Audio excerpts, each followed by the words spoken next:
WhiskyJason here, whiskey from the viewpoint of an American in Germany tasting rare and exotic whiskeys. And today I'm still continuing on with my Animal Spirit series here from Douglas Laing, Old Particular, together with the BSC, the Bremer Spirituosenkontor. So this is a German exclusive.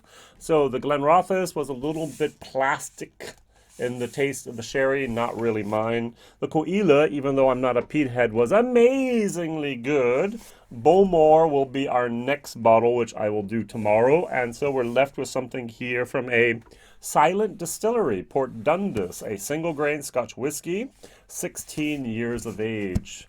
So this is Whiskybase number 197645. Now, to be very honest, I do not have any single grains here at the moment with a Pedro Jimenez finish, so I'm not even going to compare it to something. So this was distilled in July of 2004. This was bottled in August of 2021. Therefore, it's 16 years old. It received a finish for how long? I don't know. In a PX sherry butt, and it's DL14676, and there's 318 bottles. 318 times 0.7 turns out to be 222 liters. A butt contains 500 liters, so apparently there's a second batch of this someplace else in the world one day. So at least that's only half of that. So what I would have done is I would have taken 3 15, 16-year-old old hogsheads slash bourbon barrels, put them all together into the sherry cask and let them, the sherry butt, the Pedro Jimenez sherry butt, and let them finish there for maybe 3 to 6 months. I have no information on the length of the finish. So I do know the 318 bottles, I do know 53.8% ABV, and I do know that it's a Germany exclusive, this Spirit Animal series. All right, at the moment, the price of this online is 109 euros, all the way up to 128. I actually sold this, or I bought this bottle, and I am doing a bottle share for 107 euros. Now, 107 euros is a heck of a lot of money here for a grain whiskey. As you probably know, the big difference between grain and single malt is then, first of all, the ingredients. Single malt is in Scotland 100% malted barley, made in a copper pot still, usually double distilled. Now, what we have here is a grain, which means probably not single malt, or so not malted barley, excuse me. It is probably going to be wheat or corn, which is much cheaper. And they use a continuous still, also called a coffee still, after the man named Mr. Coffee. And it will actually, it's much easier to produce, and they produce to a much higher level of ABV. So not around the 70s, but maybe up into the 90s. And they dilute it down a little bit, put it in the barrels, and let it sit there. Usually this is the stuff we use for blends. Now, at the moment, there's a hype for anything whiskey.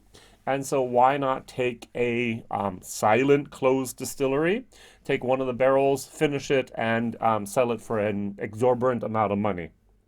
Ta-da! And put a nice label on it as well. All right, so let's nose this. Now, I do get the Pedro Jimenez. At the beginning, I get a little bit also of a of alcohol. I'm actually going to call it nail polish remover. Sorry. And the Pedro Jimenez should be here, the nice little moments of... Oh, I actually have a nice little thing here. I found the characteristics of sherry wine. So we have Fino, which are light and dry with notes of almonds. We have Manzanilla, which are fresh, dry, and noticeably saline, salty. We have Amontillado, which is here are nutty with aromas of hazelnuts and tobacco. We have Oloroso. Oh, Palo Cortado is missing, by the way. We have nutty and spicy balsamic notes, toast and tobacco. We have Pedro Jimenez, which we have here, which should be sweet and jammy. Plenty of dried fruits like raisins and dates and dried figs, accompanied by notes of chocolate, coffee, licorice, and spices. And then the last one they put down here was muscatel. All right. So floral aromas of jasmine and orange blossoms. Yeah, let's continue on with our nosing. There's a tiny little bit of that alcohol. There's some vanilla. There's some raisins in there. There's a Pedro Jimenez. Now, I must admit that I don't think I'm going to be a big fan of this. Um, this one was very, very overladen with the sherry, too dark, too artificial. This was amazingly different, the Koile. I've never had a Koile like this in my life, and I may never have another one like this. And many people in Germany have said exactly the same. This is definitely the best Koile I've ever had. And the boar here, I have no idea. It's going to come tomorrow, so we'll find out. The most expensive of these. This is the cheapest of them all with only 109 euros, which I think is very expensive. But hey, I still live in the price range of 2000 and I'm going to say 15, and the world has continued to spiral, inflate, and go up and up in the prices at the moment. All right, cheers.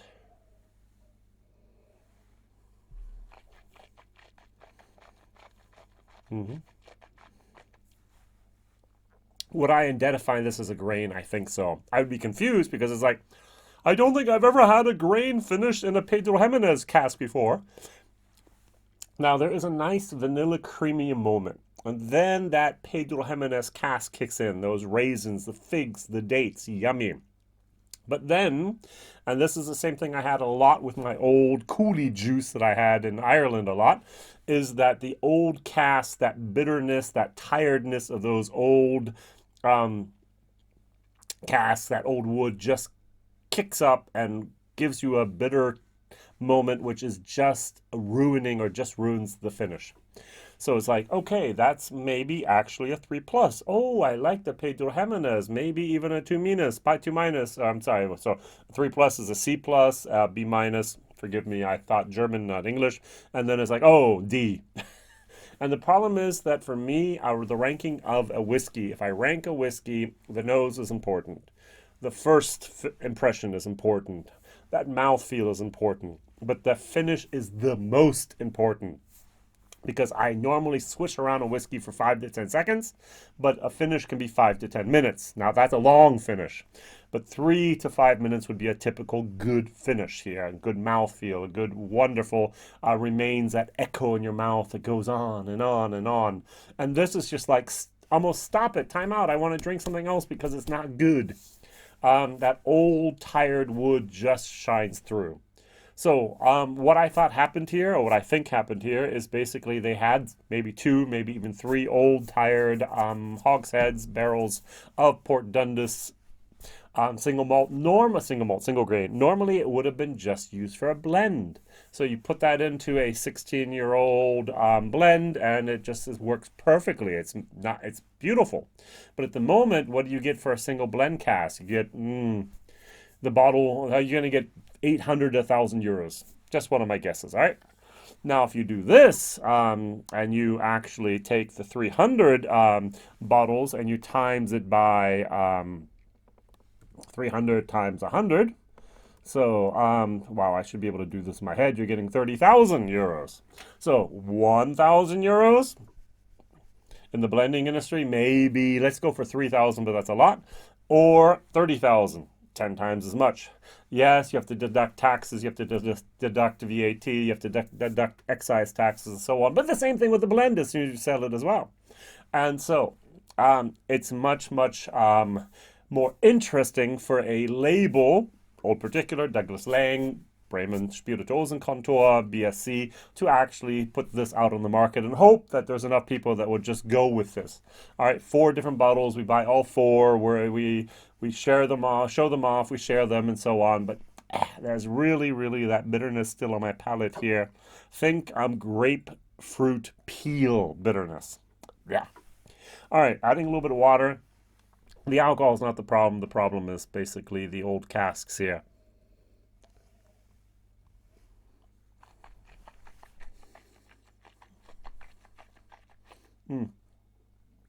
C minus minus, D plus. Value for money, D. Sorry, guys. Definitely not my world here today. There are some good single grains out there. I personally do not believe you need to finish a good single grain. Now, I'm going to speak a word of caution here. At the moment, Port Dundas is one of those somewhat up-and-coming distilleries we have to look out for. Why? Because they closed it. And anything that's closed is rare, and anything that's rare is more expensive, and anything that's more expensive, many people want. Now, the problem is many of these people are putting onto the market bottles and barrels that are not yet actually prime for being bottled as a single grain. In Scotland, a single grain usually starts reaching its peak in maturity somewhere between 20 and 30 years of age. They do need a quiet, but they don't need a too quiet cask. There's a difference between a quiet hogshead and a reuse cask. And they need to have a certain age so that there's the additive and the subtractive type of maturation. The interaction needs to happen as well, of course. And then what they do instead is, hey, we'll just finish it real quick and have some color in it, and we're going to sell it because it's something unique. And unique doesn't always mean, in my opinion, delicious. And so be careful. Try before you buy, especially when it's Port Dundas. All right? All the best here. WhiskyJason, whiskey from the viewpoint of American. Over here in Germany tasting, definitely rare and exotic whiskeys. One of 318 bottles for Germany only. Bye-bye.